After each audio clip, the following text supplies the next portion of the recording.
Tadi ada intro bagus itu aku buat, tapi suaranya belum kerekam. A bit salty, but oke, kita lanjut aja. Intro.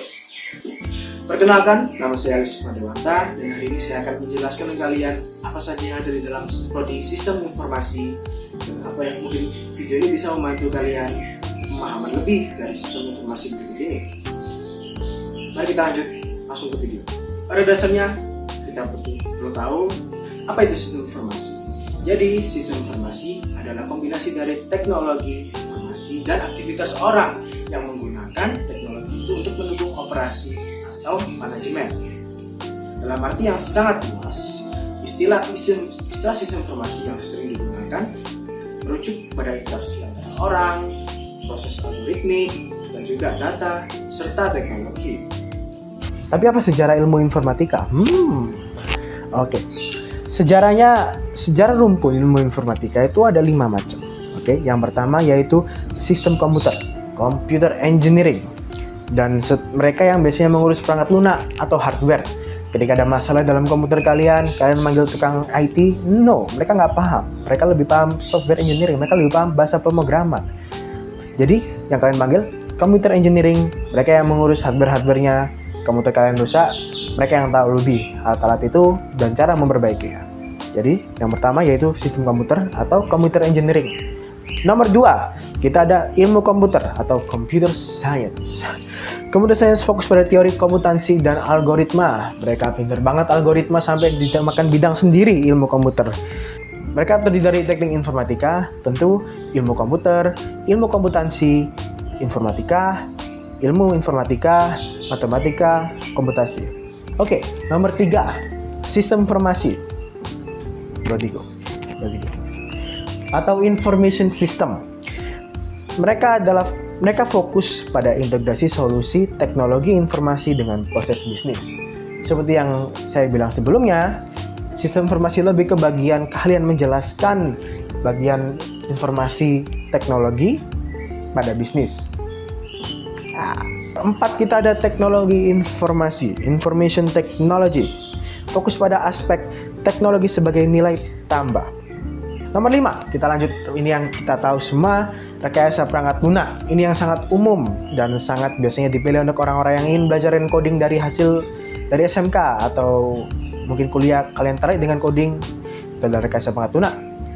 Mereka fokus pada software development atau mereka disebut software engineering. Salah saya. Fokus pada perancangan dan pengembangan perangkat lunak atau software. Mereka adalah inti dari core of the core.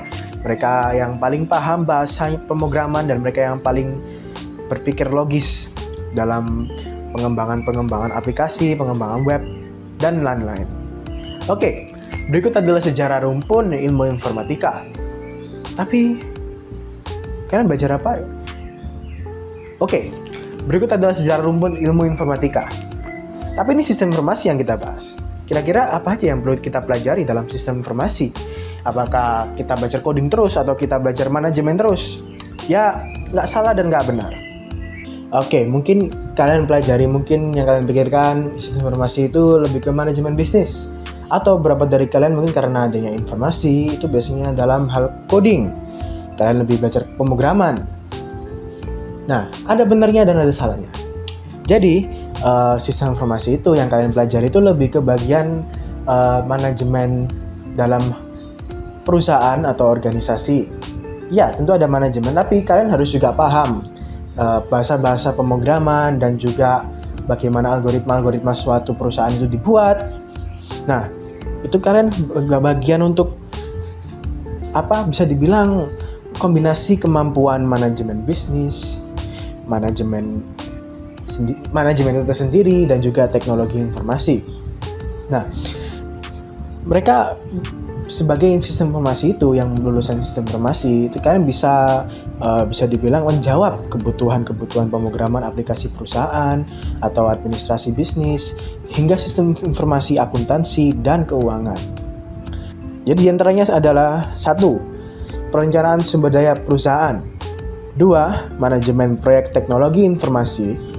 3. Manajemen pengadaan dan investasi teknologi informasi. 4. Manajemen risiko teknologi informasi. 5. Keamanan aset informasi. 6. Analisis dan desain perangkat lunak. 7. Desain dan manajemen jaringan komputer. 8. Desain dan manajemen proses bisnis. 9. Bahasa pemrograman. 10. Sistem dan teknologi informasi. Jadi untuk kalian yang ingin belajar bisnis tapi sekaligus juga ingin paham bahasa-bahasa pemrograman, tentu aku saranin sistem informasi karena tidak terlalu detail dalam bahasa dan tidak terlalu detail manajemen. Tapi karena kalian paham dua-duanya, kalian bisa sebagai penyampaian informasi berikut ke dalam perusahaan. Oke, apa terusan perbedaan dan keunggulan dari sistem informasi? Apakah lebih baik, apakah lebih jelek? Apa yang membedakan dari semua jurusan ini? Pertama, lebih berfokus pada pemahaman dalam pengembangan dan juga maintenance sistem informasi. Jadi, sistem informasi Anda akan mempelajari kemampuan yang tidak banyak dimiliki jurusan lain. Di antaranya, kemampuan untuk mendefinisikan serta menganalisis kebutuhan sistem informasi di dalam sebuah organisasi. Mereka semua bagian mengatur, kalian yang menganalisis. How about that? Nomor 2, tidak terlibat langsung pada hardware. Kalian yang nggak punya laptop bisa, kalian yang nggak punya HP bisa, kalian nggak tahu laptop dan HP itu apa masih bisa. Tidak terlibat hardware. Karena sistem informasi itu lebih condong ke pengembangan sistem, maka mahasiswa jurusan sistem informasi tidak akan terlibat langsung pada perangkat keras. Bukan berarti kalian sepenuhnya tidak terlibat, tapi bisa dibilang hanya dikit-dikit.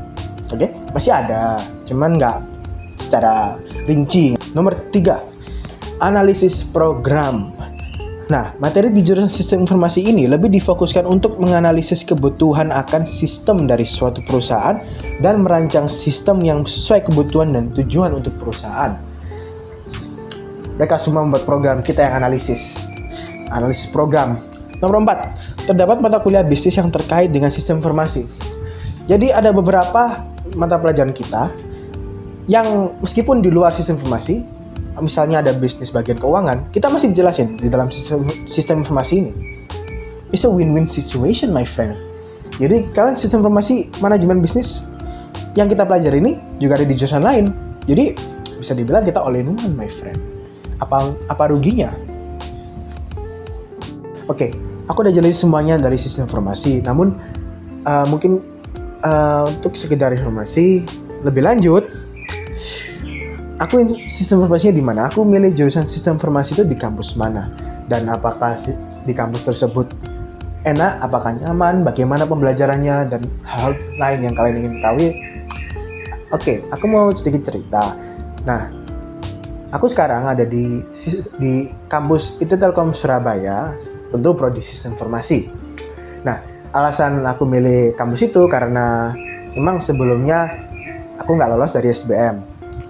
Tapi setelah aku searching di websitenya, kelihatannya oke, mereka memiliki inovasi-inovasi yang benar-benar di luar kampus lainnya. Contohnya seperti mereka yang barusan buat motor listrik, ataupun juga bagian masalah traktor listrik yang mereka buat itu, ataupun rooftop yang bisa dibuat dari nol. Ada kafe di rooftop, wow gitu. Dan pembelajarannya itu cukup seru karena ada beberapa unsur emang Telkom itu different dari yang lain, a good kind of different, bener-bener wow, di luar ekspektasi lah ini. Jadi itulah kenapa aku masuk sistem informasi di Telkom Surabaya. So, jadi all dalam video ini. Semoga kalian mungkin yang ingin minat, I highly recommend kalian masuk.